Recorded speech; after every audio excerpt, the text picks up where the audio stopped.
తగులు మిగులు వచ్చినట్టుంది. ఎన్నో తారీఖు వినాయక చవితి చేసుకుంటే బెటర్ అని చాలామంది అడుగుతున్నారు. మీరు కామెంట్స్ చేయండి. ఏ రోజు చేసుకుంటే బెటర్? 26, 27 రెండిట్లో ఒక డేట్‌ని కింద కామెంట్ సెక్షన్‌లో రాయండి. ఎక్కువ మంది ఏ రోజు చేసుకోవాలనుకుంటున్నారో చూద్దాం. హిందూ మతంలో అనేక పండగలను ప్రజల సానుకూల శక్తితో నింపుతాయి. ఉత్సాహాన్ని కూడా అందిస్తాయి.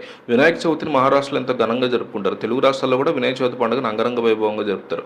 9 రోజుల పాటు వినాయకుడిని పూజిస్తారు. ఎక్కడ చూసినా వినాయక చవితి హడావుడి కనిపిస్తోంది. హిందువులు జరుపుకునే ప్రధాన పండుగల్లో వినాయక చవితి కూడా ఒకటి. వినాయక చవితి నాడు వినాయకుడిని ఆరాధిస్తే సకల సంతోషాలు కలుగుతాయని భక్తుల నమ్మకం.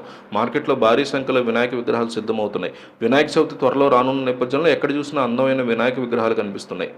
అయితే తెలుగు రాష్ట్రాల్లో కూడా వినాయకుడిని బాగా జరుపుకుంటారు. ఆ తర్వాత నిమజ్జనం చేస్తారు. ఇవన్నీ పక్కన పెడితే చాలా మందిలో ఉండే సందేహం ఏంటంటే వినాయకుడి తొండం ఎటువైపు ఉండాలి అని. కుడివైపు ఉంటే మంచిదా, ఎడమ వైపు ఉంటే మంచిదా అనే సందేహం ఉంది.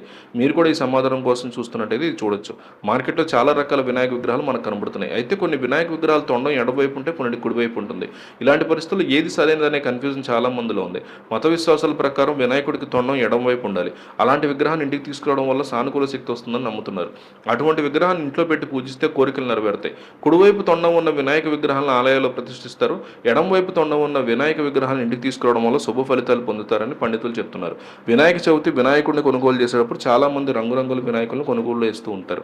కానీ నిజానికి నలుపు రంగు లేదా ఇతర రంగుల వినాయకుని కొనుగోలు చేయడం మంచిది కాదు. వీలైనంత వరకు మట్టి వినాయకుని కొనుగోలు చేయడం మంచిది.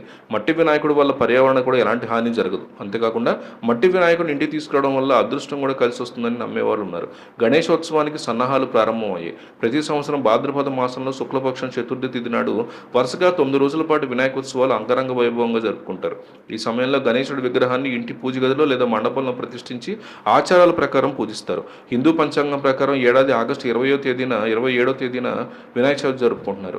వాస్తు నిపుణుల అభిప్రాయం ప్రకారం ఆకుపచ్చ గణేష్ విగ్రహాన్ని ఉత్తర దిశలో ప్రతిష్ఠించడం వల్ల డబ్బు సంబంధిత సమస్యలు తొలగిపోతాయి. మట్టు రంగు గణేష్ విగ్రహాన్ని ఈశాన్య దిశలో ఉంచితే వాస్తు ప్రకారం దీనివల్ల మానసిక ఒత్తిడి, శారీరక వ్యాధుల నుంచి ఉపశమనం లభిస్తుంది. నారింజ రంగు గణపతి విగ్రహాన్ని దక్షిణ లేదా ఆగ్నేయ దిశలో ప్రతిష్ఠిస్తే ఆత్మవిశ్వాసం పెరుగుతుంది. జీవితంలో సంతోషం, శాంతి, గణపతి ఆశీస్సులు పొందడానికి ఇంట్లో తెల్లటి రంగు గణేష్ విగ్రహాన్ని ప్రతిష్ఠించండి. ఈ రంగు గణపతిని వాయువ్య దిశలో ఉంచాలి. వాస్తు దోషాలు తొలగిపోవాలంటే గణేశుని విగ్రహాన్ని పూజ గదిలో, వంటగదిలో, ఇంట్లో, ఆఫీసులో ప్రతిష్ఠించడం శుభప్రదమని వాస్తు నిపుణులు చెప్తున్నారు. అయితే వాస్తు ప్రకారం ఇంట్లో ఎక్కువ దేవుని విగ్రహాన్ని ప్రతిష్ఠించవద్దు. ఇంట్లో ఎడమ వైపు తొండం తిరిగి ఉన్న వినాయకుడి విగ్రహాన్ని ప్రతిష్ఠించడం ప్రయోజకరంగా ఉంటుంది. ఇంట్లో వినాయకుడి విగ్రహాన్ని ఉంచాలనుకుంటే విగ్రహం ఎత్తు 6 అంగుళాల కంటే ఎక్కువ ఉండకూడదని కూడా వాస్తు శాస్త్రజ్ఞులు అట్లాగే పంతులు గారు వీళ్ళందరూ చెప్తున్నారు.